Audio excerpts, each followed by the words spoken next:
하나님의 뜻을 행하고 하나님의 영광을 구하는 삶이라는 제목으로 함께 말씀을 나눕니다. 창세기 4장으로 갑니다. 가인의 제사와 아벨의 제사가 나오지요. 누구의 제사를 받으셨어요? 아벨의 제사를 받으셨어요. 아벨의 믿음과 삶을 받으신 거예요. 하나님이 기뻐하시는 제사는요, 정의와 공의를 행하는 겁니다. 그 말씀 기억나시죠? 순종이 제사보다 낫고 듣는 것이 수양의 기름보다 낫다. 여호와께서 구하시는 제사는 상한 심령이라. 정의와 공의를 행하는 것을 여호와께서는 더 기뻐하신다고요. 이게 요즘 우리 교회에서 강조하는 뭐예요? 삶의 예배입니다. 정의와 공의를 행하고 상한 심령을 토해내고 고아와 과부를 신원하고 돌보아주는 그 말이 아니면, 내 말 속에 그런 사랑이 안 담겨 있으면 그거는 울리는 꽹과리가 되는 거예요. 우리 예빈 모든 성도님들, 이 말씀을 통해 나를 진짜 영적으로 스캔하고 내 말 속에, 내 행동 속에 정말 주님의 사랑이 담겨 있는가, 정의와 공의 편에서 행하고 있는가 살펴보는 귀한 은혜 통해서 삶이 예배되어지는 은혜 있게 되기를 주님의 이름으로 축원합니다. 7장 요절로 돌아갑니다. 예수께서 대답하여 이르시되 내 교훈은 내 것이 아니요 나를 보내신 이의 것이니라. 사람이 하나님의 뜻을 행하려 하면 이 교훈이 하나님께로부터 왔는지 내가 스스로 말함인지 알리라. 예수님께서 이 땅에 오신 이유는 하나님의 뜻을 이루려 하시며 그 결국은 십자가에 못 박혀 죽으시기 위함 때문입니다. 그러면 성부 하나님의 뜻이 무엇입니까? 첫 번째, 예수님을 구세주로 믿어 영생을 얻어 살아가는 것입니다.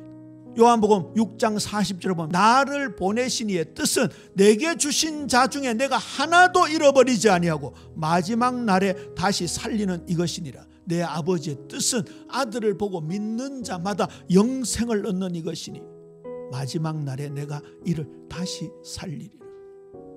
예수님께서 맡으신 저와 여러분, 자기 백성, 그의 백성인 저와 여러분을 한 명도 잃어버리지 아니하시고 십자가 부활의 복음의 능력으로 살리셔서 마지막까지 인도하시고 마지막 최후 심판 때 그 영원한 신천신지 새 예루살렘의 축복 속에 저와 여러분을 데리고 가시는 줄로 믿으시기를 주님의 이름으로 축원합니다. 그 믿음이 말씀을 행하는 것과 연결된다는 사실도 꼭 기억하시기 바랍니다. 죄에서 돌아오는 믿음까지가 포함되는 겁니다. 그리고 성삼위 하나님의 영광을 구하는 것이 예수님이 하나님의 뜻을 이루는 것이고, 이게 우리도 그 영광을 위해 살아가는 것이 우리의 뜻인 것이지.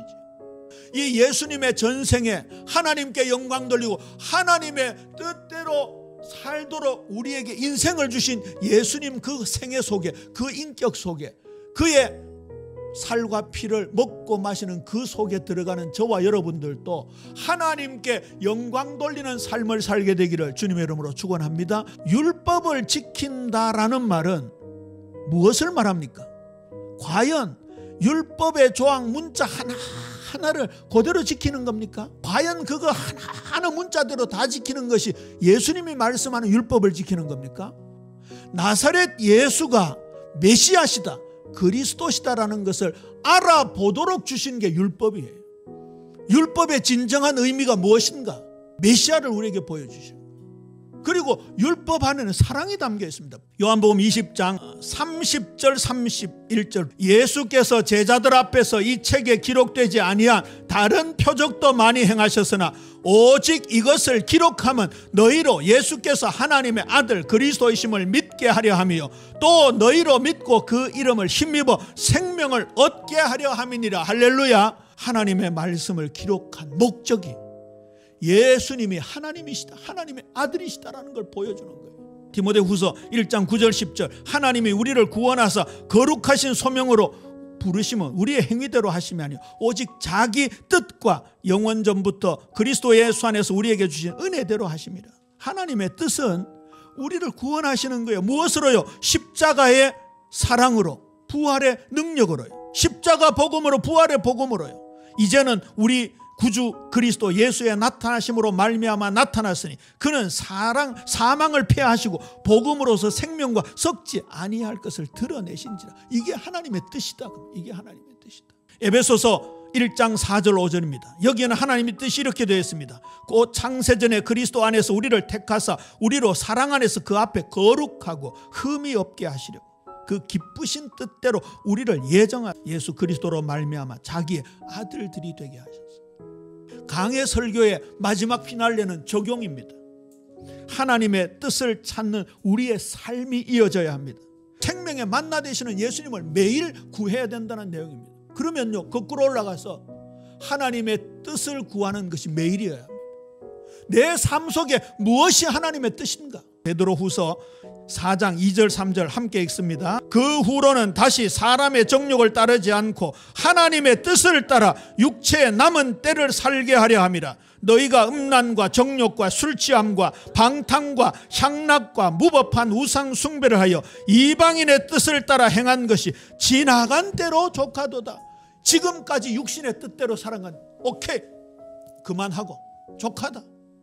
이제는 하나님의 뜻대로 살자라는 것이 우리 주님 예수님이 이 땅에 오셔서 우리에게 주신 목적, 우리에게 과제다 그 말입니다. 그래서요, 하나님이 기뻐하시는 거룩한 산제사, 상하고 통회하는 심령, 순종하는 마음, 정의와 공의를 행하고 고아와 과부를 돌봐주고 신원해주고 우리 주위에 영육간의 약한 지체들 위해 기도해주고 복음이 없어서 망해가는 저 외국인들, 다민족들, 탈북민들 얼마나 힘들겠습니까? 주위에 그런 분들이 있다면 정말 사랑해주고 보듬어주고 가족처럼 아껴주고 그게 하나님께 영광 돌리는 예배가 될 줄로 믿습니까? 그 사명 감당하도록 예수님이 오늘 우리에게 오신 거예요. 정말 우리 예배 모든 성도님들의 삶을 통해서 모든 활동을 통해서 하나님께 온통 영광이 되어지는 예배자로 살아가는 은혜 있게 되기를 주님의 이름으로 축원합니다.